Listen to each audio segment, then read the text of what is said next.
कानकीनारा जगदल इलाके में गुज़रे रोज़ मई महीने से अब तक हालात को पुरसुकून बनाने में रियासत हुकूमत और पुलिस को दांतों पसीना आ गया। थाना इंचार्ज से लेकर पुलिस कमिश्नर तक के तबादले के बावजूद जगदल इलाके में अमन का माहौल कायम होने में समाज दुश्मन अनासिर ज़बरदस्त रुकने बने हुए हैं और नौबत यहाँ तक आ गई है कि अगर पुलिस अपने बचाव में भी गोली चलाती है तो उस पर सियासत की जाने लगी है। ताज़ा मामला गुज़रे रोज़ का है जब दोनों फ़िरक़ों के लोगों को दोबारा जोड़ने के लिए पुलिस ने इलाके में एक फ़ुटबॉल टूर्नामेंट मैच का अहतमाम किया था, जिसमें इलाकाई दोनों फ़िरक़े के लड़कों को खेलना था। लेकिन ऐन मैच शुरू होने से कबल पुलिस को खबर मिली कि कुछ दुश्मन लोगों के दरमियान ज़बरदस्त बमअंदाज़ी हो रही है, जिस पर काबू पाने के लिए पहुंची पुलिस टीम इस वक्त शदीद दुश्वारियों का सामना करना पड़ा जब क्रिमिनल अपराध पुलिस को ही निशाना बनाना शुरू कर दिया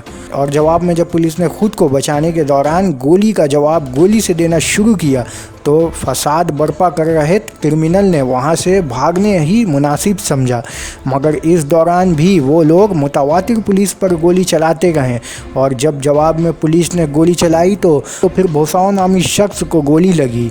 वो छत से गिरता हुआ पड़ोस की अलबिस्टर के घर पर जा गिरा और वो अलबिस्टर तोड़ता हुआ नीचे घर के अंदर जाकर जा गिरा, जिसके बाद पुलिस ने इसे अपनी तहवील में लेते हुए फौरी तौर पर करीब के एक अस्पताल रवाना किया, जहां डॉक्टरों ने इसे मुर्दा करार दे दिया। साथ ही पुलिस ने इस केस में मजीद एक शख्स को भी गिरफ्तार किया। इस बाबत भी जानकारी निकल कर आ रही है। ताहम इस मामले में बीजेपी लीडरान सियासत करना और नफरत के बीच बोने वाली अपनी पॉलिसी को फिर अमल में लाते हुए पुलिस पर जानिबदाराना कार्रवाई का इल्ज़ाम आयद किया है।